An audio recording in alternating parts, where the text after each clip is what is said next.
Hello and welcome to the Ice Guys. This is the show that takes you into the world of the National Hockey League.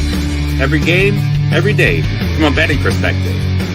With pro sports handicappers, Ian Cameron, Alex B. Smith, and various guests from the world of hockey and sports betting.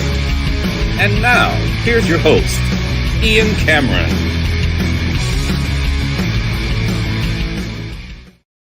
Welcome to the Ice Guys, Wednesday, April 22nd. Ian Cameron, Alex B. Smith, and Andrew McGinnis. You know what this is here? This is 3/4 of the original incarnation of the Ice Guys show with you on this Wednesday. The only one missing is Dana Lane from the original cast, if you will. But it is a great little old school edition of the Ice Guys today with Andrew joining us and talking about the Wednesday NHL Stanley Cup playoff slate where we only have 3 games tonight. So a little bit of a lesser slate. You know, usually we've been used to the 4-game nights that we've seen in the playoffs. Only 3 here on this Wednesday, but we'll break those down in just a moment. We thank everybody for joining us on the live betcast last night. Our Patreon members, very fun, enjoyable, and looking forward to, well, right into our breaking news. A great segue to another one coming right up. This is breaking news from the Ice Guys.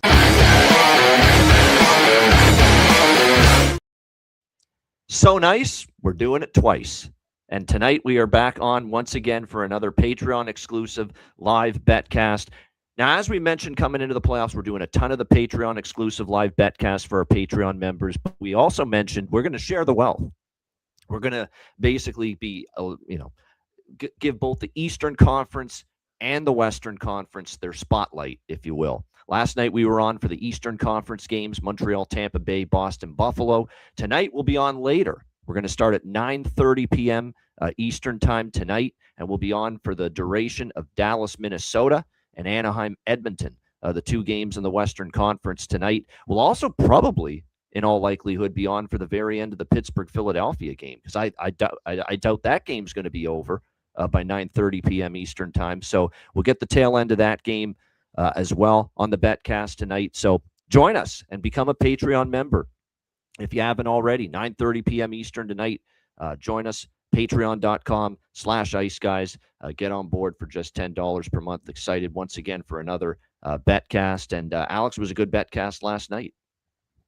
Yeah, it was a good betcast, and looking forward to tonight too. Like I said, nice that we're splitting this up and we're not just going, throughout the night. We're getting, giving them more of a late night flavor tonight with, like I said, Dallas, Minnesota. Looking forward to that game, as well as Anaheim, Edmonton. That's it's weird having that being a game too. So it has a completely different feel than the rest of the other series that have started a little bit earlier. So it'd be nice to be on live for that one as well. Yeah, no question. As far as last night goes, we have to start with the bad news, at least in the world of Andrew McGinnis. The Montreal Canadiens falling in overtime last night to the Tampa Bay Lightning in what was another penalty-filled affair. This series has been far too over-officiated from day one. More penalties last night. It was certainly intense. There was tons of scrums, tons of ruckus throughout that game. I thought Montreal came out strong, and then Tampa Bay scored on their very first shot in that game when it looked like Montreal had the chances. And, of course, Montreal, though, battled back, ended up tying the game. But, man, we nailed it with Josh Anderson, did we not? We talked about how beware of this guy. He's a playoff performer. Don't be fooled by the regular season numbers. He is someone that will show up in the postseason. He's done it before. He's done it in Columbus even before he even joined Montreal. He had a really strong game. The Montreal power play still had more success. Wasn't it freaking terrific to see Lane Hudson finally shoot the puck? I know that ended up being called back, but still, shoot the puck more on the power play. A lot of Habs fans have been looking for that. And look, it was you knew Tampa was going to push down 2-1. They did. They tied it 2-2. Obviously, in the third period, game went to overtime. Boy, there were chances both ways in overtime. Montreal certainly had their looks.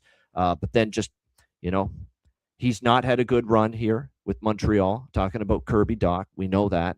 But just cataclysmic mistakes you cannot make.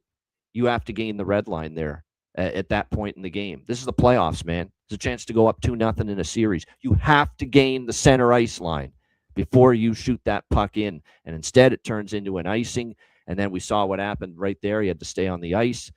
They lose the face-off, critical defensive zone face-off loss. And then it reminded me of when the dog breaks off the leash and you're chasing him, with Kirby Dach trying to take on Moser. Like there's Moser, the dog, running away from the leash, and there's there's Kirby Dach like, come on back here, Spot. Let's go. And he couldn't, the dog wasn't listening. In this case, J.J. Moser. I mean, it was a brutal sequence for Kirby Dach. Loses his guy in the D zone. His icing led to that situation, and then game over. Great wrist shot by Moser to beat Jakub Dobeš. And we're going back to Montreal with the series tied at 1 game apiece. Tough loss for Montreal, but Andrew, at the end, by the way, this has got, it's time. Usually I'm not going to bang the drum of a healthy scratch. It's time for Kirby Dach. It's time to sit.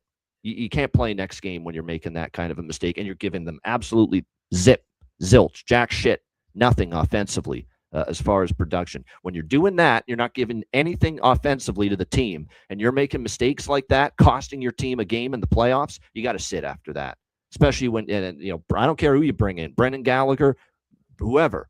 It can't be Kirby Dach in that lineup. He's got to pay some sins for what happened last night, especially when he's been non-existent for the large part of time of late.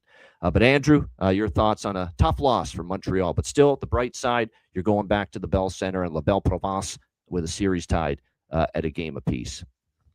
Yeah, and listen, great to be here with you, Ian, and of course Alex as well. Look, I respect the hell out of Marty St. Louis for today with the Zoom call with the media, having Kirby Dach's back. That's what a coach does. A coach isn't going to rip their play. This isn't the time for a coach to do that. For public reprimanding, correct. Yeah. As we've seen in the comment section here on the show so far, it's a pure damn shame that Kirby Dach and his girlfriend, are you fucking kidding me? That Kirby Dach's girlfriend has to deactivate her Instagram too? What a sick joke that is. I was tweeting about it. I was upset about it as a fan, but there's nothing personal you have to take out of this. Right. That's just an absolute joke. I'm as diehard as it gets, Ian. I feel like an anxious feeling the entire day when Habs games are going on. There's no personal stuff that should be taken. It makes the fan base look bad. Those people do not represent all of us. But look, I said this to you before we went live, and I'll say it again. If you told me that the Habs were going to get the split in Tampa Bay, go back to the Bell Center, feeling like you were in the game in the first 2 games, and now you get to go back to the Bell Center with a chance to go up 2-1, I would have said, that sounds great. That sounds great to me. The thing that I think is the most difficult for Canadiens fans, which is a good feeling to have, is that they actually, once again, all situations, expected goals, won that battle. Now, again, nobody cares about expected goals. It's all about actual goals. But they've been right there. Like this whole big, bad Tampa Bay Lightning thing, the Habs are right there with it. The one thing I will say, Ian, they got dominated in overtime, outright dominated. And they looked slow. They looked like they didn't have confidence. One thing I noticed was that Tampa Bay's forecheck, they decided not to let the Habs set up at all, and they're going to just forecheck their defensemen and make them make quicker decisions. But, you mentioned the Anderson line, and a lot of people that follow the Habs should realize that the unfortunate part is that's been their second line. I don't care what the lineup sheet says. That's been their second line. And maybe that changes when we go at home, because at home you get the last change. But I've been saying this forever.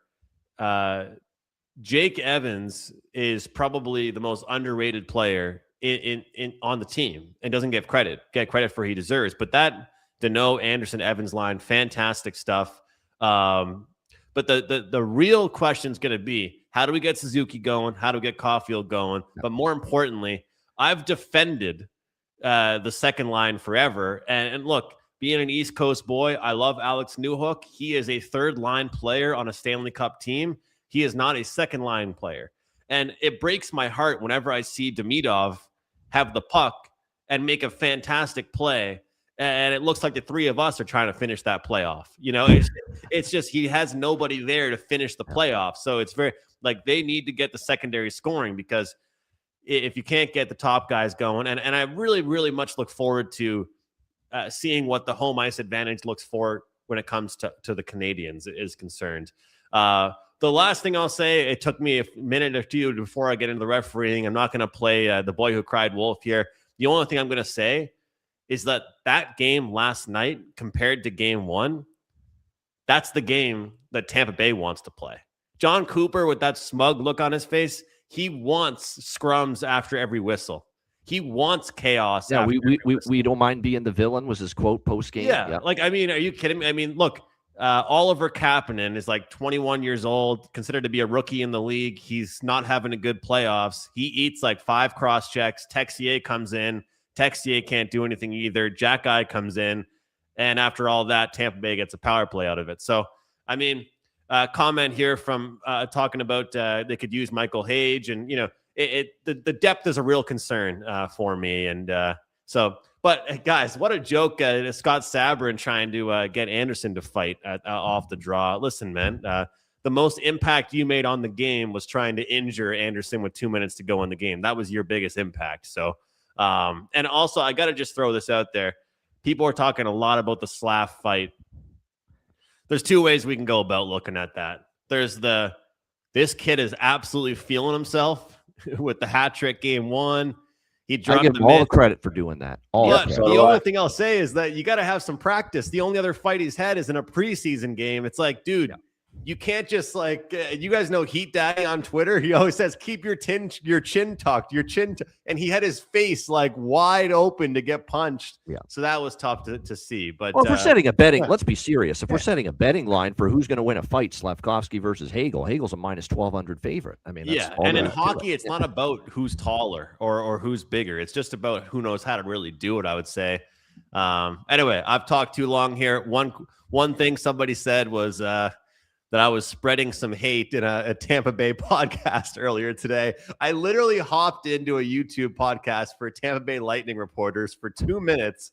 And all I said, because they were talking about Sabrin, was, why was Sabrin on the ice with 2 minutes to go? Was it to injure Josh Anderson?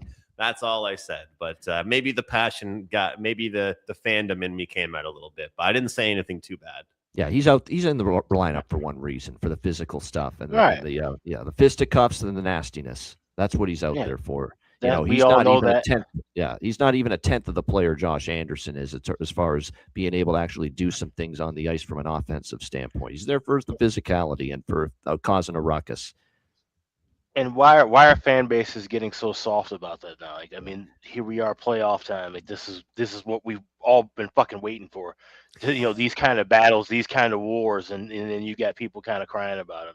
That makes no sense to me. Yeah. But Alex, you agree? Like, Anderson doesn't have to take that fight, right? Because why would he take that fight, right? No, that's right. But also at the same time, the way that series is going, and knowing that you're going to have to fight throughout it, you're going to have to battle throughout it, for everybody to step up. Like I said, Slavkovsky didn't have to fight anybody after getting a hat trick, but he did. And fought Hagel and fought a guy that clearly overmatched him. Everybody's answering the bell. So when you got, every man up and playing at that kind of level, and you're matching a team like Tampa Bay, like I said, they want to be bullies. They learned from the last 2 years getting beat by Florida. Hey, we need to muck it up. We have to bully it up. Never mind the Florida series. Go all the way back in the day when they were winning, when they were getting their asses kicked by Boston. They were just finding ways to get goals and playing better offense. But Boston was beating the living shit out of them along the boards in some of those series. So they've carried over that from those years, and they're using it to their advantage now.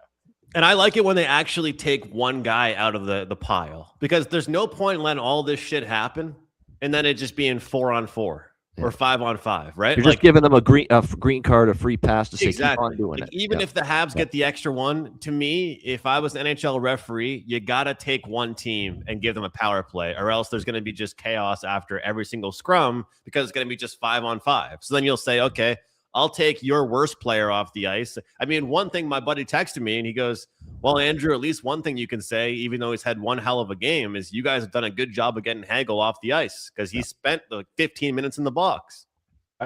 Yeah. And it was funny. We saw full penalty boxes in a lot of the games last night, especially the 2 games in the East early on. And people are saying, wow, the temperature keeps on rising. Montreal, Tampa, can it go any higher? I think it actually could. Oh yeah. If you think of the nature of the emotion and the bubbling cauldron of emotion, passion, and intensity that is going to be inside the Bell Center for Game 3 and Game 4, I could actually see it even getting nastier. Maybe not fighting in the benches like Montreal, Washington last year, but I mean, we could be pushing that limit maybe in Game 3 and Game 4. I think it's going to continue. I think it's going to be just as nasty and tons of scrums, maybe a fight or two. It's going to continue in my mind. I was going to say, it'd be nice if we can actually see two guys drop their sticks, drop their gloves, and actually have a physical fucking fight, and not the slap fest bullshit that we saw that got everybody thrown. Yeah, in the that box first the period first scrum was a bunch of nonsense. Yeah, We both exactly. said that on the betcast. Yeah, drop And the also, gloves. fucking free Lilly Gallagher, game. man. Free Gallagher. Like, I'm sick and tired of this shit. Like, I've been a fan since I could walk of the Montreal Canadiens. All right, I'm not even joking. I can't remember how old I was when Gallagher got drafted by the team. You know, he's too slow. He can't keep up. He can't do this. You know what? You're either a singer or you're a dancer. And we've got too many singers in the bottom six. Like, you talk about the grit. I want to see Gallagher's face bleeding out there because he went into a pile or he crashed the net. Because I'm sorry, Texier's not crashing the net. Zach Bolduc's not crashing the net. Kirby Dach's not crashing the net. Those guys don't give a fuck like Gallagher. That's a travesty. He's not using his frame to the and you extent know what, he should. Ian? I really think, I pray to God, I really think that Marty was just saving him for when we have the last change. It has to be. Because what a disgrace, what a sick joke. For this guy goes through a 4-year rebuild, and you got him up in the press box for a bunch of perimeter players. Yeah. You know, like, how do you think Gallagher feels up in the press box watching his team? Because, you know, when Kapanen is getting pushed around, what do you think Texier is going to do to his defense? Texier is not going to do shit, and that pisses me off. I think he's going to get in, and I really do. I truly believe that Brendan Gallagher's coming in Game 3 because I think Doc's going out. You can't play Doc again. Not after that. Not after his costly mistakes twice, multiple mistakes at the end of that game in overtime. So I think Brendan Gallagher will get in. I'd Don't certainly be shocked to see put him two in if I'm the changes. coach. Don't be shocked to see Valeno in too. Yeah, that could be. Yeah, Joe Valeno in the fourth line role, but I think there will be a couple lineup changes for Game 3 coming up with that. What a series that is.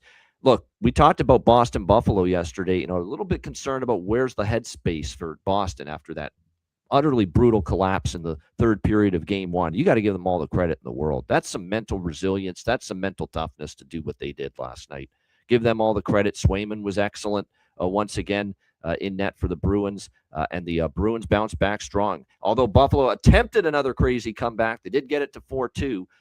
But that was all they would get.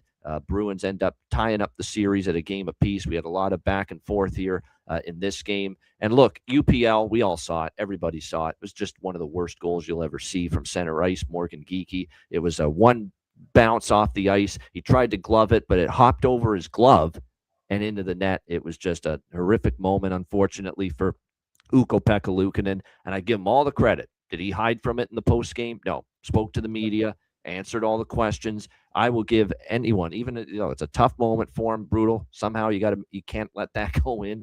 Shades of Dan Cloutier, Vancouver, Detroit in the playoffs 20 years ago. We talked about that on the betcast. Shades of Vesa Toskala, who was with the Toronto Maple Leafs at the time against the New York Islanders, where the puck's bouncing like it's on a road, and then it just hops over his glove at the last second and in. This one was just one bounce over the glove and in, but still it brought back memories of that Toskala incident too with Toronto against the Islanders. But credit to the Bruins, Alex. What a bounce back, and showed a little of that resolve. That's where the leaders took over, right after Game 1. Yeah. It's probably where Charlie McAvoy spoke out. Pasternak said something. The guys that have been here for a long time, been through the wins, been through the good times in the Bruins, with the Bruins, especially in the playoffs, they probably said a little something to get that train back on the tracks after just a brutal, painful Game 1. Yeah, absolutely. And it's one where, I kind of kicked myself for not having Bruins in that spot. We were talking about the last 2.5 months how bad this team is away from TD Garden. But that definitely was a step-up spot, a veteran spot. And at the same time for Buffalo, too, it was kind of a bit of a natural letdown. They played well. They kept their composure for the majority of that game. Like you said, then you had those little lulls and lapses in the UPL moment. Like I said, that can happen to any goalie. It's not the end of the world, but at the same time, you can just tell where that was just kind of the defining moment of, all right, the veteran team's got the second game, and now it's an even series, and now it's heading back to Boston, where the Bruins have been lights out the last couple of months. So it'll be interesting to see how this Buffalo team can respond, not only taking their first punch in the face, getting their first playoff loss, but not having to go on the road and try to get things back in their momentum. You know what? By the way, they're going to score at some point. I've been betting the Norris, Doan, and Benson props for Buffalo, that line. Man, they've done everything but score for the Buffalo Sabres in this series. They've had chances galore in game one, chances galore last night in game two. I'm not deviating. Puck's going to go in at some point for them. Josh Doan, Josh Norris, Zach Benson, because they seem to be getting chances for Buffalo every night. And the prices on their props, as we know, are great. So we're going to keep trying to get one of these damn things to hit for us here moving forward into a game three. One other thing, too, I want to mention, too, about Boston's been great at home. We've talked about it. TD Garden, and we've cashed a lot of bets with Boston at home, picking up on the fact that they've just been so good at TD Garden. That's not going to make it easy on Buffalo, but I could also see it from a Buffalo standpoint, the positive of going on the road, that maybe they can relax a little bit. Because let's be honest, for 5 out of 6 periods in this series at home, you could argue Boston's won 5 of the 6 periods in the series so far in Buffalo. So maybe going on the road, and we know the Sabres had a good road record this year. And I'm already hearing Lindy Ruff contemplating Alex Lyon for game 3 because he's had a great road record. Remember, he had that 10-game road winning streak earlier this year? He was going for the record 11 before he finally lost on the road. So there's real possibility that there actually could be a goalie change. And I don't know if it's so much because UPL gave up the horrible goal. I think it's just he's gone with a rotation a lot this year. Alex Lyon's been very good on the road for the Sabres. It wouldn't shock me to see that. One last thing I'll say about the bad goal by UPL. What he had to do is treat it like a baseball catcher. Just somehow get your body, get your chest in front of that puck. And then that's probably not going to happen. He tried to catch it, and then it took that wicked bounce, and that's what burned him. But one thing that you mentioned about that, getting out of Buffalo for the Sabres could be a good thing in the sense of that there's probably a little less pressure for them playing on the road. The pressure of them playing at home, being that, group first time 15 years, that had to be a lot.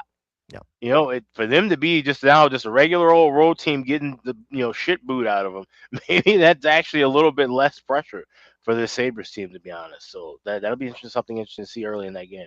It will be, because I think part of me says I kind of like Buffalo game 3 because of that element of less pressure and relaxing on the road, and they played well on the road. But the part of me says, well, Boston's been a friggin' machine at home all year. So that's going to be interesting. I haven't decided what I'm going to do with game 3 of that series. Andrew, your thoughts on Bruins Sabres? Yeah, as far as picks are concerned, I'm kind of mad at myself because I told myself both Habs and Bruins were going to get the split. Played Bees game 1, and then when they choked it, I was like, I don't know if I feel as great about it in game 2. So I didn't play it, but I did play the over on saves for Swayman. So I didn't get the plus money, but that one ended up coming through. You said it, Alex, you're saying it, the comments are saying it. Look, it's not about 1 minute, it's about the whole game. And I'll tell you what, even though Buffalo is 1-1 in the series, it's been 5 of the 6 periods we've seen, Buffalo's probably been outplayed. And we know how great the Bees are at the Garden. So look forward to watching the rest of the series. But I'll tell you what, this Bruins team is known for benefiting off that last change, using the home city. So I get what you're saying about the goalies and the road record and stuff. But if there's one team that can really be happy about it, and this is coming from a Habs fan, the Bruins have excelled in the playoffs on home ice. I think they'll get the job done. So we'll see what ends up happening with that. One thing I forgot to mention when we talked about the Habs is I was getting so worked up. It's kind of like a personal heart hedge here. I locked this in this morning. I think you guys will like this one. 35-1. Brandon Hagel, Conn Smythe winner. Kucherov, Jarvis, Aho, McKinnon, all these names. I say this every year. There's very minimal point in betting NHL futures on the actual team unless you're trying to get, thousands and thousands and thousands of dollars down, because you can just bet Conn Smythe's at a way better price. And 35-1 for Brandon Hagel. If they get past my Habs, that price is definitely not 35-1. And the guy has played very well in both games so far.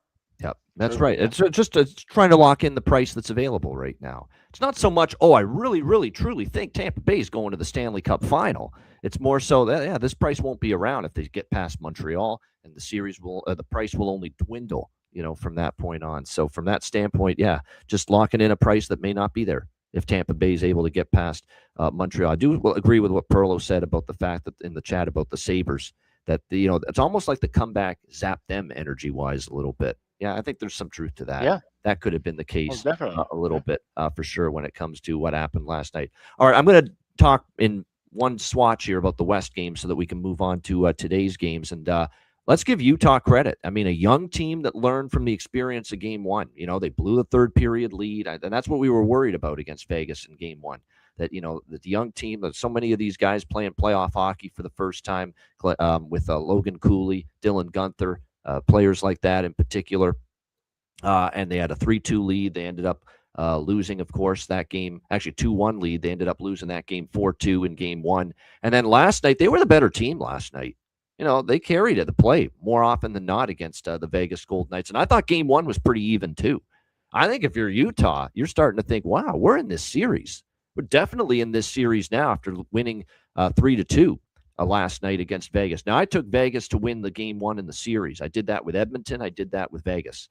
Edmonton to win game one in the series, Vegas to win game one in the series. But I think they're going to have their hands full now because this team now is going to be going back to a very raucous Delta Center, Salt Lake City for the first home playoff game since the franchise relocated to Utah. It's going to be an off-the-charts atmosphere, I'm sure. We're seeing a great gesture by the owner of the Utah Mammoth, Ryan Smith, inviting 8 Mammoth fans to be in the suite with him for the game tomorrow night. That's just spectacular stuff. That guy is such a great owner. It's not even, it's insane how good he is as an owner. He gets it.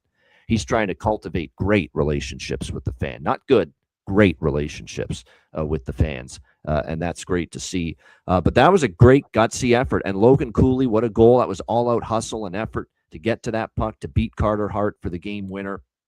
Vejmelka was good enough. I still worry. Trust me, I still worry about Karel Vejmelka because game one wasn't great, but he was better last night. And Utah was more opportunistic. And I thought Utah as a team defensively played a better game much better than they did in game one. And Alex, they've got some momentum now.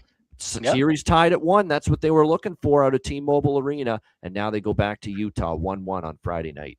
So far, this series has played exactly the way that I thought it would. And like I said, now I have essentially Utah plus 175 in game 3 by way of that Utah to lead series 2-1 after games 1 through 3. So it worked out well. Cash with that plus money with Utah. Like I said, just had that feeling where Utah was going to learn from game 1 and be able to apply the lesson in game 2. That's exactly how it looked out. So now hoping that Utah can take care of the home ice, get that big win in game 3, and then now I can kind of free roll and go, I can, stay with Utah. If I feel like they have the momentum, I can, go right back and grab Vegas in game 4 or grab something adjusted series. But like I said, that's what those plays can give you, kind of open the door for some, variance and some changes that you can make later in the series. And the only thing I'll say, and I'll let you speak on this, Alex and Andrew, too, about the 2 West games is LA. I don't have much to say about LA, Colorado. That series is ticking me off. I'm sick of Colorado and their lack of offense. Like, I think they're on a run of like 3 goals or less now, Colorado, in like 8 or 9 games or 9 or 10 games. Like, they're not this fire wagon offensive team that we've become accustomed to. They're having a hard time finishing their chances right now. And I know Anton Forsberg's been a big part of the story. He's been excellent in the first 2 games, but this is not fucking Kelly Rudy, man, in his heyday back in LA in the 90s. This is a guy that's been bounced around from team to team, Columbus, Ottawa, you name it. You should be finishing chances a little better than you have so far in this series against LA. But they're strong. I mean, only 2 goals last night in the victory against LA, and they needed overtime. Another low-scoring 2-1 victory in game 1 as well. Where the hell's the offense gone for the Colorado Avalanche? This is as slow as molasses back end for LA too. You should be making mincemeat out of them. So I'm a little concerned here with Colorado because if you're having trouble finishing right now, Alex, if you're going to get past LA, they just don't have the offensive chops to beat you in this series. And LA is probably still going home in 5, which I hope, because I've got Colorado 4-1 in the series plus 250. Exact series result. Avs 4-1. I'm hoping it's in 5. But I'm concerned for after the LA series for Colorado. This offense has been disjointed, lacking pop, lacking punch for a while now. Alex, what are your thoughts? No, I agree. But I don't wake the baby. Don't rock the apple cart. Don't fuck with the church's money right now. The pace of which this series is going is perfect. Someone who also has Colorado 4-1, and I have specifically LA to win the next game, game 3, back at Crypto.com Arena. This is exactly where you want it. This is, you want a low and slow series. And for Colorado, this ain't the worst thing in the world. Okay, you get through these sleepy games and kind of just trudge through, and then all of a sudden you've got a lot more energy than the winner of Dallas and Minnesota, two teams that look like they're going to continue to beat the crap out of each other. And it's only going to get, become more intense, more physical, and possibly could be a longer series than expected. So no, this is the way Colorado should play it. Just find your ways to win. Maybe you lose game 3 at home. Maybe LA gets some momentum there.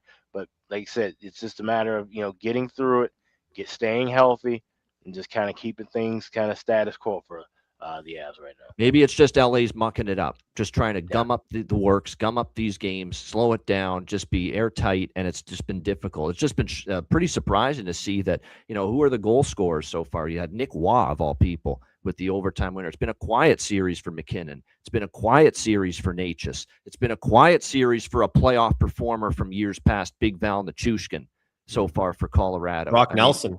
Brock Nelson too. Like a lot of guys shooting blanks early in this series, but yet they're still up 2-0. And Wedgwood has been terrific so far. Wedgwood has been excellent because LA's had chances, and Wedgwood's been there to turn it aside. But Andrew, your thoughts on what we saw out west last night?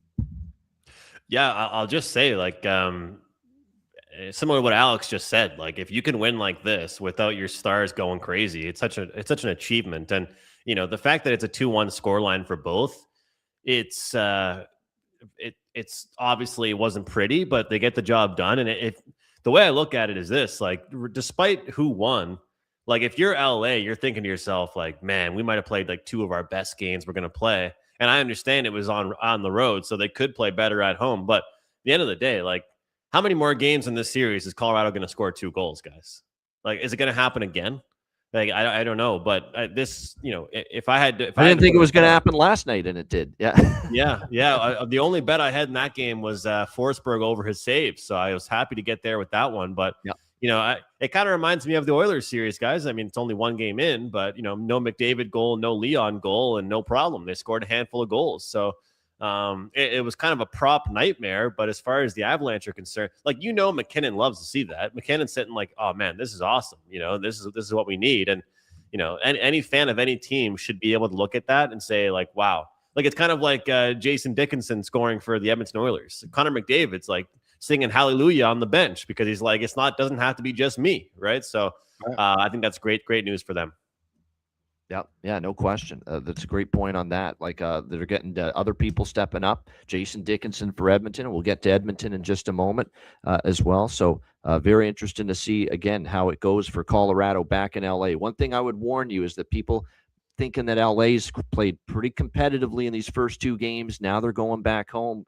They could make it interesting. Let's not forget how pathetic the Kings have been at home this year at times. Pathetic. Losing games, as big favorites. They did that a shit ton all year at home. I don't think that's a home ice that Colorado's going to be fearing, by any stretch of the imagination when they go there. We'll see how it plays out. All right, let's turn to tonight. We got 3 games for Wednesday. We'll be on for the Western Conference games. We'll start with the Battle of Pennsylvania, Pittsburgh, Philadelphia. Do the Penguins have an answer? Do they have anything in them to try to turn this around? We've got Philadelphia -115, home favorites.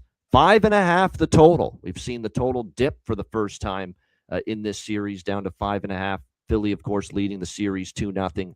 It starts and ends with the Pittsburgh Penguins getting their offense going. That's another thing. Buffalo's power play, terrible against Boston so far, and Pittsburgh's power play just as bad. It's been so bad, the Penguins' power play. It's a chore to get into the offensive zone on the power play for Pittsburgh. That's how bad it's been in this. But you got to give Philly credit. Rick Tocchet teams always have good penalty kills. They always have. And we're seeing it in this series. Penalty kill's been awesome. They've put the clamps down on really everybody. Crosby, Malkin, Mantha, Shinikov was a big offensive story for Pittsburgh.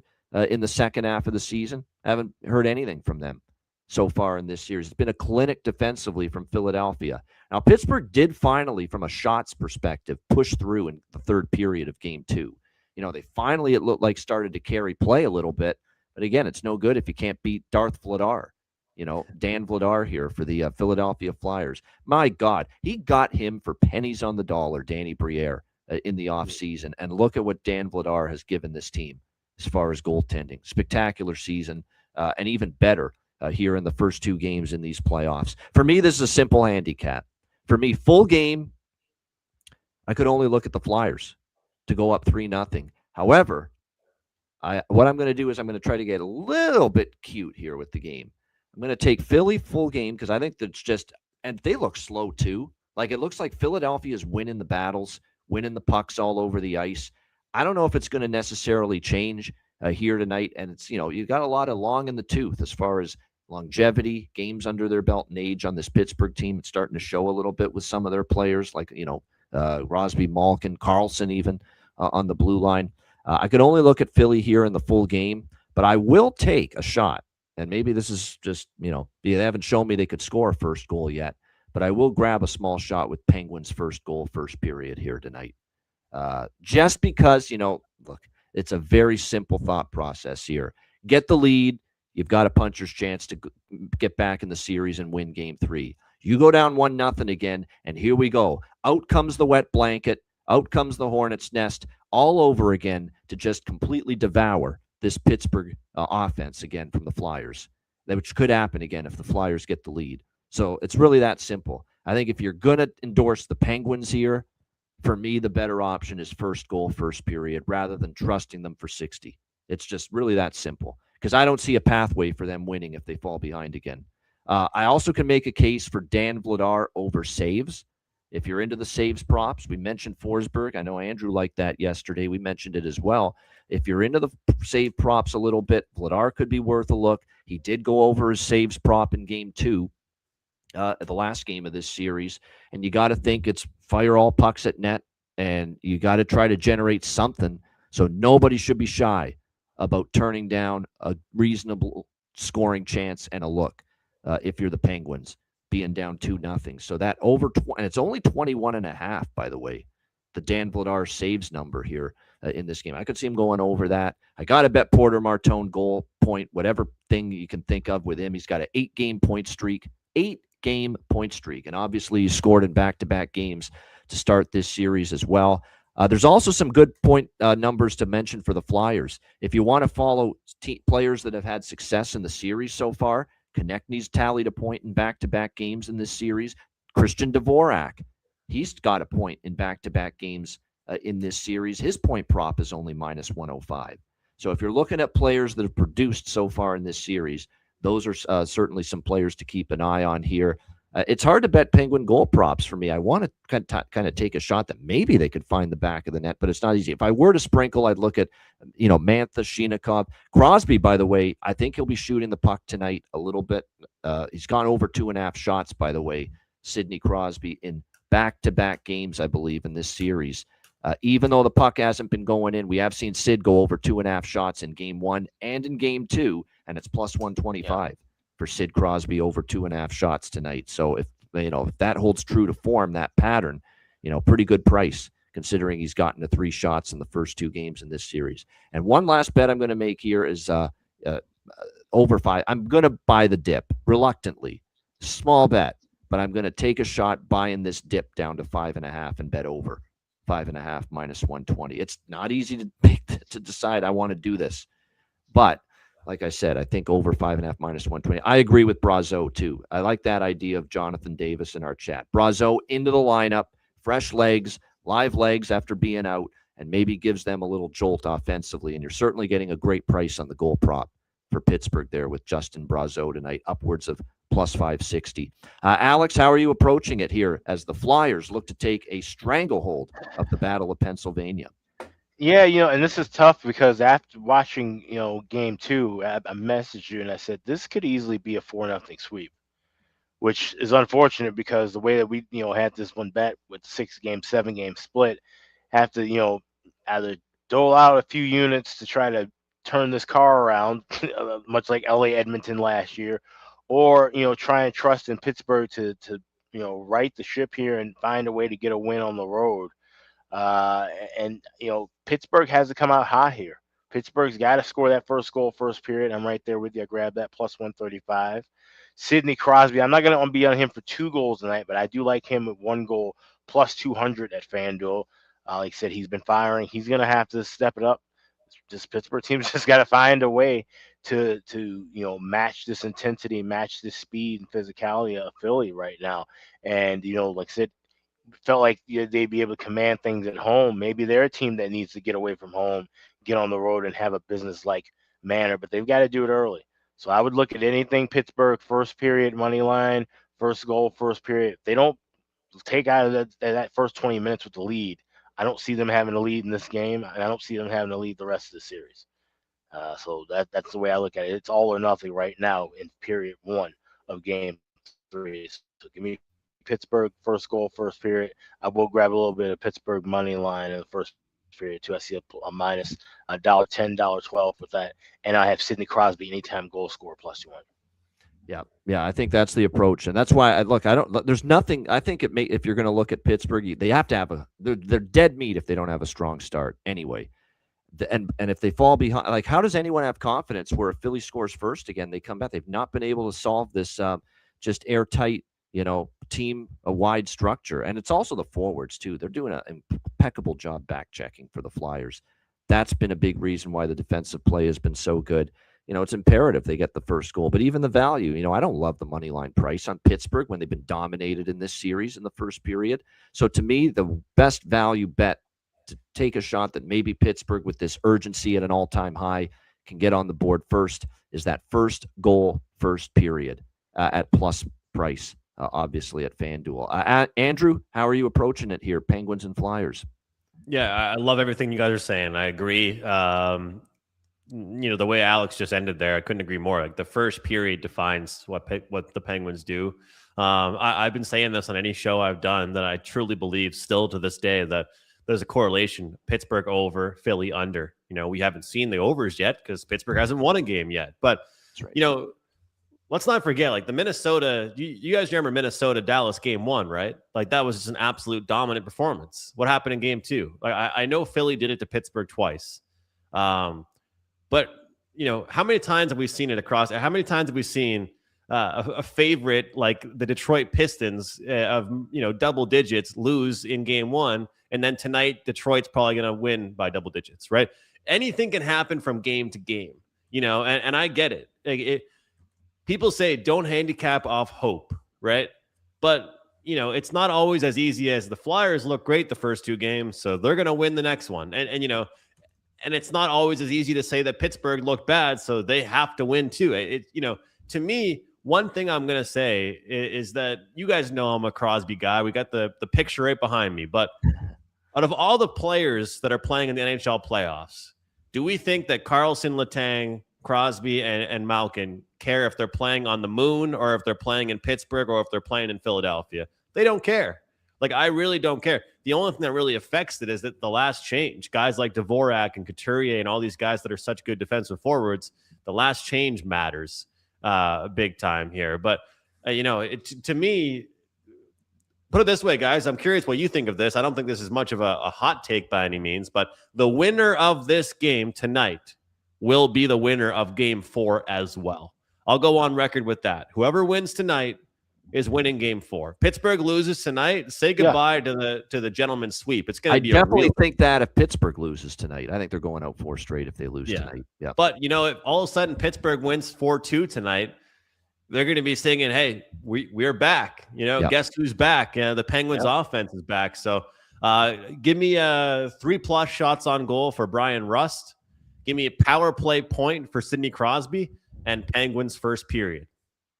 All right, there you go. Like I said, if you're going to take Pittsburgh, that's the path. That's definitely the path, in my opinion, because they've got to play from in front. And by the way, you mentioned the correlation with Philly under, Pittsburgh over. We've mentioned this too. If Philly gets the first goal, I bet the under, because they're just going to try to drag this game down. But if Pittsburgh, let's say finally Pittsburgh scores the first goal tonight, then If you didn't bet over pregame, you maybe bet it live, because then Philly's got to open up the game, take a few more chances, be a little bit more aggressive. So that's exactly why, if you're going to look at live betting the total, Philly scores first, hit the under. Pittsburgh scores first, hit the over, because Philly can't sit back anymore. They got to open up, and that can open up the rush game for Pittsburgh, and all of a sudden, odd man rushes, the door opens for some of those for the Pittsburgh Penguins. And boy, do they need some right now. All right, next up, we've got Dallas, Minnesota. This has been a very good series so far. We've got Minnesota minus 125, home favorites, 5.5 the total. Series tied 1-1. By the way, correction, Andrew meant Ricard Raquel with the shots as opposed to Brian Rust. But yeah, Ricard Raquel is what Andrew meant to say there with that. This game's fascinating. Now, I had the series mapped out that I'd be looking at Minnesota in Game 3. This is always the spot where they win, usually, Game 3. But because, I don't know. I don't like what Marcus Foligno did. I don't like, there's two Minnesota sports figures the last 2 nights in the playoffs. I don't know what the fuck they're thinking. I don't know what Marcus Foligno was thinking, saying what he said after Game 2 to piss off Dallas. And I don't know what the hell Jaden McDaniels was saying for the Minnesota Timberwolves after they beat Denver, saying they have no real defenders. Really, you don't give teams bulletin board material. You don't give teams a reason to get extra pissed off at this time of year when you're playing them. It's crazy. And not saying now Dallas, you got to bet Dallas because of that, but it's going to get back to Dallas, what Foligno said in that one. So we'll see. This is a real hard game. I mean, I'm going to maybe sprinkle on a draw here. I could see it with the Stars and the Wild. This could be a draw spot. I'm going to definitely be on over 5.5 here, simply because we saw 6 goals plus in the first 2 games. There's some 5.5s out there with this total. It's gotten to 6+ in the first 2 games between these two teams. And even with a much better defensive effort, from the Dallas Stars in Game 2, Minnesota still scored 2. You think Minnesota is probably going to step things up at the offensive end tonight going into this Game 3. I could see Dallas chipping in, some goals as well. You look at all of a sudden going back to the regular season, the Dallas 1, 2, 3, 4, 5, 1-1 to the over. Minnesota going back to the regular season, they're 5, 1-2 to the over. Head-to-head with these teams going back to what we saw during the regular season, 5-2, 5-2, 5-4, 6-1, 4-2. There was one game that stayed under. That's it, of the last 6 meetings between these two teams. So you're going to dole me out a 5.5 with a total in a Stars Wild game. I'm taking the over. It's really that simple. Everything as far as regular season form, into the playoffs, head-to-head trending form, all of it says these teams can very comfortably get to 6 goals. And we have seen it, obviously, in the first 2 games. So I like over 5.5 here. I'm going to sprinkle on the draw. I'm out of it from a side perspective, though, because I thought I'd be on Minnesota in Game 3. But a little bit of that in me says the intangibles of Marcus Foligno trying to rattle the cage there of Dallas. Maybe it backfires here on the Dallas Stars in this one. But I still think, though, for the majority of this series, I think Minnesota's won more periods in this series than Dallas so far, even after Dallas tied it up in Game 2. So I think there's still another level Dallas has to get to. Because let's be honest, Ottinger made a couple of just ridiculous saves in Game 2. That even though Dallas played better, if not for some spectacular net minding from Ottinger on a few of those sequences, that could have been a different outcome still in Game 2. So, like I said, I'm very, very.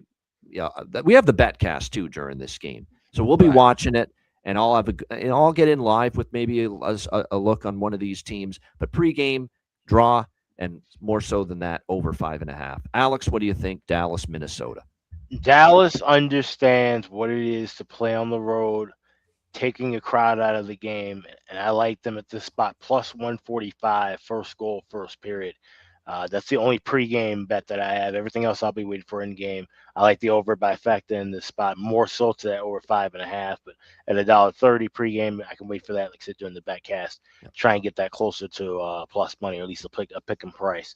And like I said, yeah, with Foligno, like I said, you don't give teams like Dallas bulletin board material. You just don't. You don't poke these giants that have beaten you and have beaten other teams in this spot time and time again. You just simply don't do that, especially when you had all the momentum in your favor, had a chance for the first time ever to take a 2-0 series lead and failed to do so yet again. So I lean with Dallas in this one, but like I said, it'll be a great live game for tonight. First goal, first period, plus 145 for me pregame, and I'll be looking for that at least over 5.5, if not the over trifecta during the betcast tonight. And we always talk about the zigzag theory. It's even bigger in the NBA, but it's applicable to the NHL Stanley Cup playoffs too. The fact that, hey, a lot of times you want to bet on the team that lost the previous game. And I've said it. I think it was my mentor into the business, Teddy Covers, that mentioned it as well many years ago. That zigzag theory, you know when it works in competitive series. It doesn't work in the mismatch series.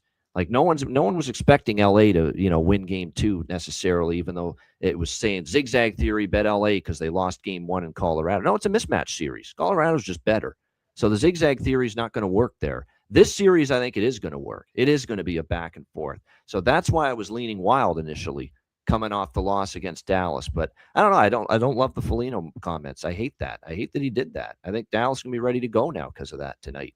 Here. And they have been a good road team. I'm going back and I'm looking at it right now with Dallas in the postseason. Looking at last year in particular, in Colorado, they played pretty solid. In Winnipeg, we saw what they were able to do. They were able to win games on the road there. The Edmonton series, they struggled, but the last couple of years, they've been able to win road playoff games. So it'll be interesting to see how it plays out. But yeah, for me, over 5.5 is my favorite look. Andrew, how do you see it? This is going to be a good series and long series. I think we all think that. But what do you think for Game 3, Dallas, Minnesota? Yeah, looking forward to seeing the Minnesota home ice advantage. Kind of honestly changed my tune even since my show earlier today. Like I feel good about Minnesota, how they play at home. I kind of like the over before. I was talking it up, and this is why it's funny, because you guys know in the business of kind of giving out picks and posting at the website, this is why I love when people subscribe for all access. You don't have to worry about getting them up early, because sometimes you kind of have a change of heart or you look more at a game, and I kind of like the under here. Like I had Minnesota team total under in game 2. We saw game 1 just be more of an offensive open ice type of game, and even though there's so much talent all over the ice, I kind of could see this game being tight. And you guys are doing the betcast. I'll tell you, I was up pretty late last night. I'll try and join you if I can. But this game could be one of those ones where you look for a live over. Like it could start slow, and then it could start popping. I think like Minnesota has no problem being defensive. I'm not sure if this guy is just I like him because he's on both my playoff fantasy teams or he's just playing well. But Eriksson Ek, to get an assist is plus 160. Underrated passer, guys. Eriksson Ek there. And I'll tell you what, Minnesota talking about how all Dallas has is their power play. Well, I'll tell you what, power play point prop right now. You can get, where is he right here? Wyatt Johnston plus 195. Like, I mean, we're going to take that quite a bit. Any chance we can get it plus 195 for Wyatt Johnston. So I do like that. But I'll tell you, I think that this series is going to be a long one. It's going to be a great one. And you talk about bulletin board material. You just don't want to give any of that to the opponent. But this is one of those series where from one game to the next, anything could change. Like if Minnesota won 8-1 tonight, they could lose 3-1 the next game. Like this is one of those overreaction series because look at the Habs and Lightning series, right? Like so far, both games tight. But just because a series is a series, it could still be close. It doesn't mean every game is going to be close. So we saw exactly that from game 1 in Dallas with Minnesota dominating. So I look forward to it, but you mentioned the zigzaggy and how it doesn't always work, but this might be the one series that I feel confident in. Whoever loses tonight, I might want to back them in game 4. Yeah, definitely. It could be one of those deals where loser of this game bounces back game 4. That's something Andrew is looking at. I'm going to go to Hartman and Tarasenko props for Minnesota just because they're on the top line, a little undervalued. We've talked about Hartman. Wow, he's actually been contributing. Now, the thing with Tarasenko is you're not going to get Tarasenko putting the puck on a tee for his line mates like Zuccarello would. That's what they missed with Zuccarello. Great passer, and they're definitely missing some of that now with him likely to be out, although it's not totally. I think game time decisions. Game time, yeah. Him and Urov are game time decisions. Game time decisions as well. And Yakov Trenyan was the guy that got steamrolled by Colin Blackwell in game 2. Great hit, clean hit. Unfortunate result. The guy gets injured, but you can't ask for a more clean hit than that thunderous but clean. You love to see it. You don't love to see him get injured, but you love to see a hit that's clean like that in the Stanley Cup playoffs. And then as far as Brock Faber, I think you have to bet props, goal prop, but especially the point prop. He's gotten a point in 2 straight games to begin the series, Brock Faber. And the point prop is still excellent, at really good price on it at, hold on, let me just see here. There we go. Yeah, plus 135 for Faber to get a point. Miro Heiskanen for Dallas. He's gotten a point in each of the first 2 games, and his point prop is only about minus 120, minus 125. So that's definitely something to consider here in this one. Eriksson X gotten a point in back-to-back games, priced a little higher there, minus 140, 45. Jonathan Davis mentioned this in our group chat. I'll mention it too. Obviously, we know Jason Robertson. I mean, if the Minnesota Wild fans never saw Jason Robertson again, they'd be more than happy, because all he does is crush their team as far as goal props scoring against them is concerned. Incredible numbers putting the puck in the net for Jason Robertson against the Minnesota Wild. And he's also scored the first goal, says Jonathan Davis, against Minnesota multiple times of late. So the first goal could be a sprinkle for Jason Robertson. And especially if Alex is on that Dallas first goal, first period, thinking Dallas might get the first goal. But, yeah, he has certainly had a habit of not only scoring against Minnesota, but it's also been the first goal before against this Minnesota Wild team. And you can go about it both ways. You could go with just first goal of the game, Jason Robertson, or first Dallas goal. There's that option as well for that. Yeah, but here it is from Jonathan. Jason Robertson, 16 goals in 21 games versus Minnesota. He has scored the first goal of the game in each of his last 3 games in Minnesota. That's what it is. There you go. Each of the last 3 games in Minnesota. You can get first road team goal plus 460 at FanDuel, or you can get him to score the first goal of the game overall 10-1 at FanDuel. Yeah, I mean, that's when it's each of the last 3 games to Minnesota that he scored the first goal. I mean, I think you got to play the percentages and at least sprinkle on it when you see certainly a track record like that. So that makes a lot of sense here as far as maybe looking in that direction. But should be an interesting game tonight. Oh, one more. I'm on Dallas. I'm going to repeat it with Bork. We'll see about putting on the Ritz. Justin Ritskovian. Is he going to still be on the top line tonight with Johnston and Rantanen? As of now, the answer is yes. If that's the case, we'll go back to Ritskovian. There's good value. If he's going to play with Johnston and Rantanen again, there's definitely potential for him to strike. All right, last game, Anaheim-Edmonton, game 2. Edmonton minus 180, home favorite, 6.5 the total. This is only game 2 of this series because it started Monday night. Edmonton up 1-0. What a comeback. I'll say this. They got punched in the mouth, Anaheim, as we kind of expected, got down 2-0. I was impressed that they battled back and got 3 unanswered in the second period to go up 3-2. Now, just like with Utah in game 1 against Vegas, young team on the road, a lot of these players tasting the postseason for the first time, trying to close out a good team like Edmonton on the road is not easy, and it showed. They were up 3-2. They couldn't hold the lead. Edmonton scores twice, and Edmonton wins 4-3 against Anaheim in game 1. But I was impressed with the pushback by Anaheim. For a group that's a lot of their core young players are experiencing Stanley Cup playoff hockey for the first time. I thought it was a solid game for them, all things considered. They want a better start and a better third period, but for them to be down 2-0, I thought, because once it got to 2-0, I'll be honest, I thought, geez, they could run them out now. I thought maybe it would get worse, and instead they ended up tying it and getting back up 3-2. So they showed me some resolve. They showed me some guts. Why is that significant? Because I think I like Anaheim first goal, first period here tonight, and to score in the first period. They've shown me some guts. I don't know about win the game because I think defensively there's issues. Penalty kill's been bad. Dostal hasn't played as well down the stretch. Alex and I have referenced we're worried about the fatigue and the workload issues setting in for Dostal. He's played the most games ever in a single season in his career. He played at the Olympics for Czechia. He looks like a goalie that's just wearing down, plain and simple. Late in the season for as good as he is. But I do like Anaheim to get on the board in the first period, and you're going to get a reasonable price on that at FanDuel because we know Edmonton's always capable. I wasn't impressed with Ingram. I don't think Ingram was spectacular in game 1.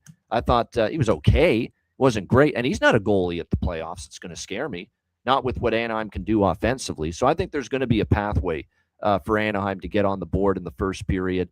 Now, this angle is last year it was humming.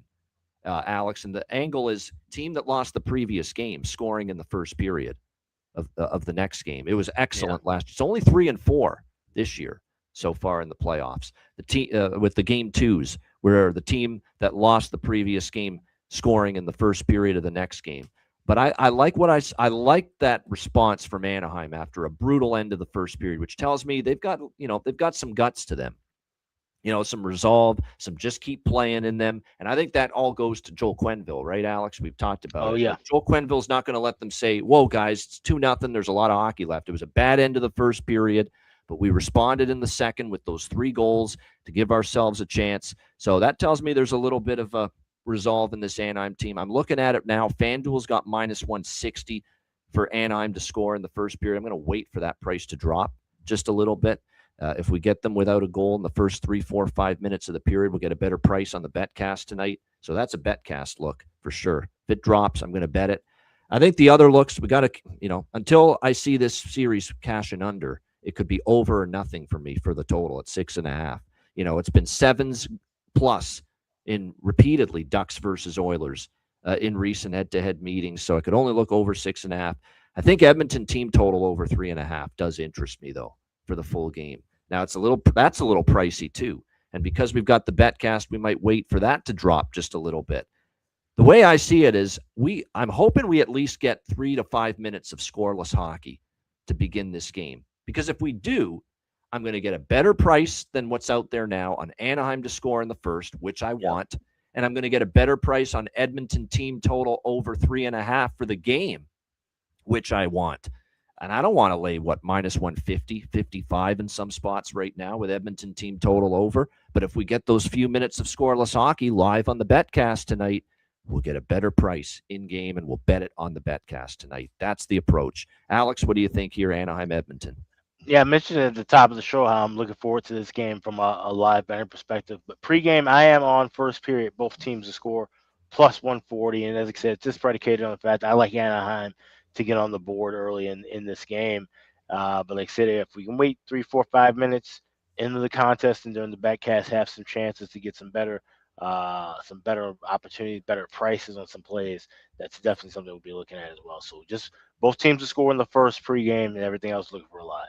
You know what? I don't know why I spaced out on not mentioning that, because I had it on my list. It didn't slip my mind to mention it, but Alex just reminded me of it. I think it is a great first period, both teams to score game. I really think so. I think it's the best game to bet first period, both teams to score tonight. This one, and I'm off the loss. I think they can get on the board in the first 20, but I don't know if they're keeping Edmonton neutralized. That's for damn sure with what we've seen. Not only in game 1, but obviously going back to the regulars and just the way Anaheim defended down the stretch, which wasn't very good. So that's good first period, both teams to score game. 100% agree. Andrew, what do you think here, Ducks Oilers?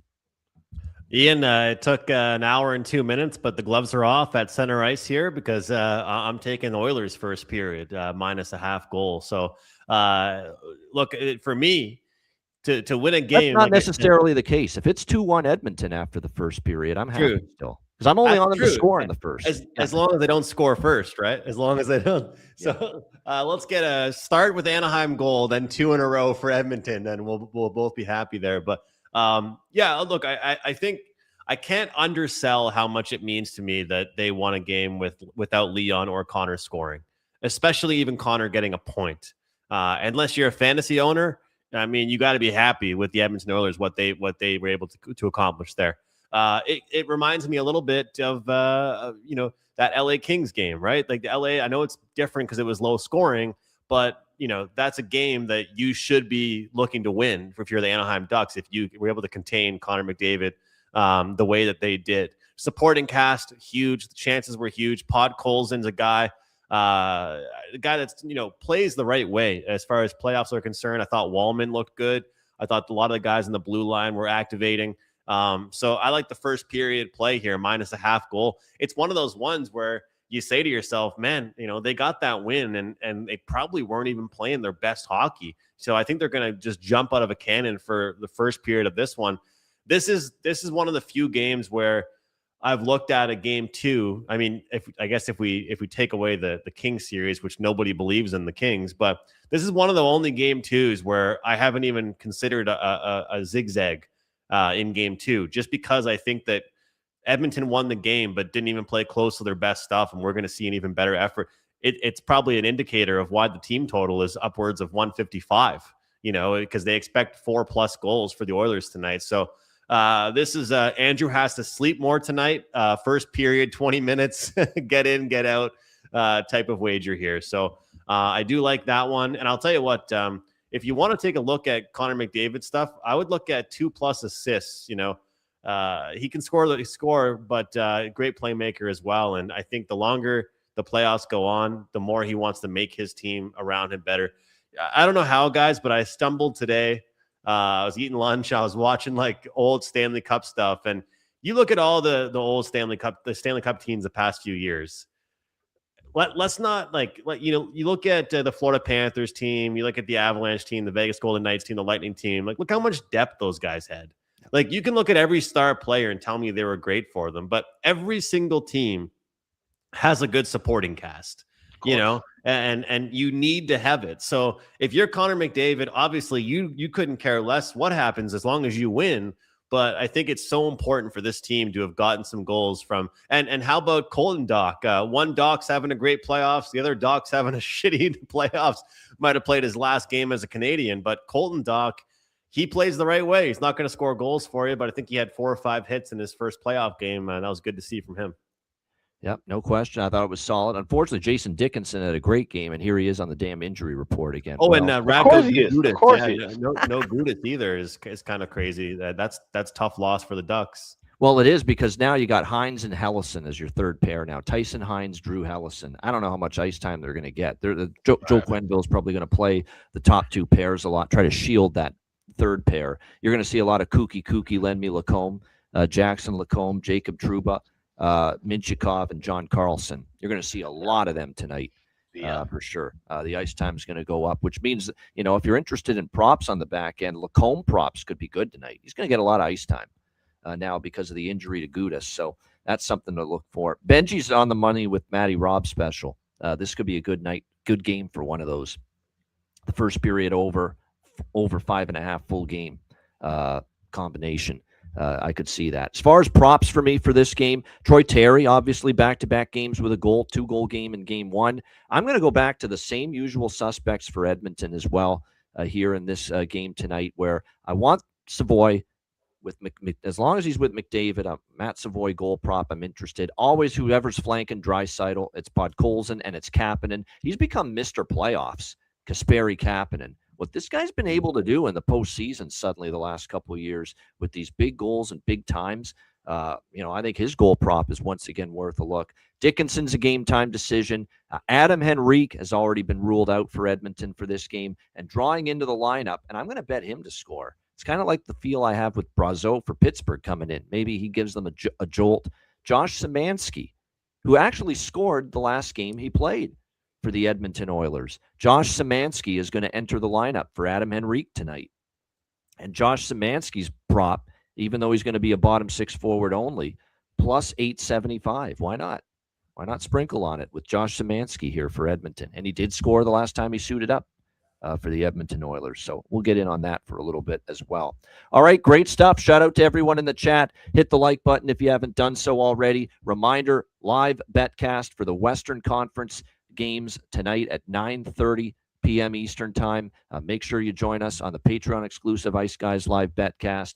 9:30 p.m. Eastern will be on for the Dallas, Minnesota, Anaheim, Edmonton games. We'll probably catch the tail end of Pittsburgh, Philly as well when we start the betcast at 9:30 p.m. Eastern. And again, to become a member of the Patreon page and be there and join us on the betcast tonight, get on board for just $10 per month. Patreon.com/Ice Guys. Goalie charts, totals charts, daily betting card, sides, totals, player props posted each and every day on the Patreon page. It's back-to-back nights with Patreon exclusive live betcasts, which tells you how many betcasts we're going to have throughout the Stanley Cup playoffs for our Patreon members, a ton of them. So make sure you get on board. Membership goes a long way to supporting the show. $10 per month, patreon.com/Ice Guys. And also, check out the Ice Guys store, iceguys.myspreadshop.com. Today started the full week of 20% off all items in the store. Just hit the redeem button at the homepage, add your items to your cart, and 20% will be taken off at checkout. Springtime, playoff time is a great time to get yourself a cap, a t-shirt, a hoodie, maybe all three, and now you can save 20% off for the next week. That's over at iceguys.myspreadshop.com. Perfect time to get on board and check some store items and get some store items. 20% off for the week, and the weather's warming up. So check it out, iceguys.myspreadshop.com. All right, bargain bin special of the night and best bets coming up to end the show right after we hear from our great Ice Guy sponsor.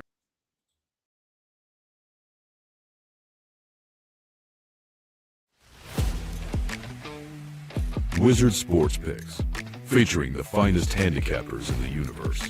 Sharp insights, trusted picks, and relentless results. We strive to help you become consistent winners. This is Wizard Sports Picks.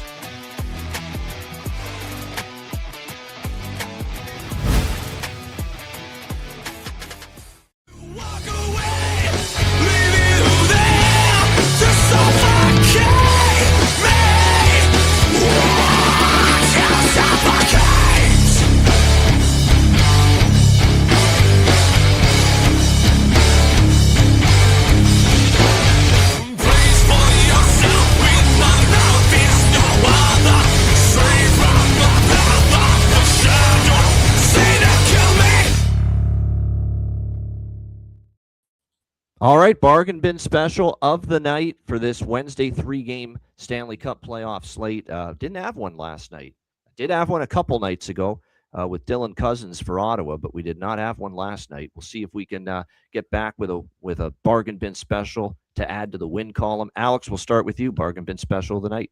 Yeah, let's go up the street to Grand Casino Arena for Game 3. You got the Wild hosting the Stars, and I like those numbers we were talking about with Jason Robertson. Give me him to score the first away team goal plus 460, along with the first goal of the game at 10-1. We'll go with both of them as bargain bin specials tonight. So Jason Robo to get things started off for the Dallas Stars here in Game 3. That would be 10-1 or first goal of the game, and plus 460 first Stars goal of the game. My two bargain bin specials. There you go. Jason Robertson, first Dallas goal, plus 460, and just first goal of the game. Overall at 10-1 plus 1,000. Good prices for sure. And Jonathan made mention of it. First goal for him in 3 straight games in Minnesota. Wow. Andrew, what do you got? Bargain bin special. Well, I thought I had a unique one here, but Robert in the live chat, we're on the same page here, man. I got the same one, plus 450. Ben Kindle to score tonight for the Pittsburgh Penguins. Look, you're going to be covering Malkin, covering Crosby, covering Raquel, Rust, all these guys. Don't forget about the young kid. You know, how much have we thought about this, guys, where sometimes these kids, they don't even, they take it for granted how special it is for your team to be in the playoffs. The moment's not too big for you because you don't even realize how awesome it is yet until your team might not be back there for another 5 years. Kindle's going to be the guy that I think can go undercover a little bit. No one's really worried about him, and he scores. So, plus 450 anytime goal, and first goal scorer is 25-1. So that's a pretty good one there. And he had some shots in the past few games here. He's a guy that seems to always find the open ice. Even though he's kind of small, he doesn't really seem to be scared to go to those dirty areas, guys. So Ben Kindle tonight, hell of a price. It is a good price. Yeah, Ben Kindle. And he was playing some pretty good hockey offensively for Pittsburgh for portions of the regular season. We'll see if he can find it again tonight. Ben Kindle for Andrew with his bargain bin special. I've got 2 for tonight. I'm going to take a shot with a Penguin tonight, but it's a different Penguin. It's Justin Brazeau. It's the old back in the lineup all of a sudden theory. They need something to give them a jolt. I'm not saying Justin Brazeau is going to be the answer, but at plus 560, I'm willing to take a shot. Plus 560, Justin Brazeau back in the lineup. That maybe he can find pay dirt and find the back of the net for Pittsburgh. So Justin Brazeau plus 560. My other bargain bin special, I'm going to Edmonton, and I'm going to Kasperi Kapanen again. He's a playoff guy. He's been a very underrated playoff producer for Edmonton. Scored, obviously, in Game 1. Plus 480, the best price with Kasperi Kapanen for Edmonton. So there you go. Justin Brazeau plus 560. For Pittsburgh, and Kasperi Kapanen plus 480 for Edmonton for my 2 bargain bin specials here for this Wednesday night. All right, best bets. Alex, what do you got for best bet? Yeah, let's go with that Ducks-Oilers game. Let's go with the first period. Both teams to score plus 140. Like I said, we like that spot quite a bit. It should be another high-flying affair to start that game, game 2. So give me Anaheim, Edmonton. Both teams to score in the first period plus 140. My best bet tonight. All right, great stuff. Anaheim, Edmonton, both teams to score plus 140 first period for Alex B. Smith. Andrew, what do you got for best bet? Yeah, thank you guys for having me on. Always a pleasure to catch up, and hopefully you can cash a best bet winner. We're going to go to the prop market for my best bet. I said the wrong guy earlier, but I promised you this is one that I like here. Rickard Rakell over 2.5 shots on goal. Again, it's not that I don't believe in Sid or Gino or the top guys, but I do think you get a secondary scoring opportunity, a point or assist, a goal from Rakell, it can help. And I think the shots have to come. Even though it's an away game now for them, I can guarantee one thing. Even if they don't win, this Pittsburgh team, it's going to be a lot of shots from them from the outside, probably even bad angles, but they're still going to try and pepper the net with shots. So I think Rickard Rakell over 2.5 shots on goal. He's done very well against this team, and hopefully he gets the job done tonight for us. Plus 100. There you go. Rickard Rakell over shots on goal for Andrew with his best bet. And my best bet, we mentioned the trends. Dallas, Minnesota, finished the season playing a lot of overs. So far in this series, game 1, game 2, 6+ goals, both games. And I get a 5.5. I'll take it. Give me Dallas, Minnesota over 5.5, minus 130. We'll go with that for my best bet here for this Wednesday slate. All right, great stuff. Shout out to everyone in the chat. Hit the like button on the way out. Great to have Andrew back. It's like days of yore. Yeah. The original incarnation of the Ice Guys. Anything you want to add, Andrew, before we say goodbye?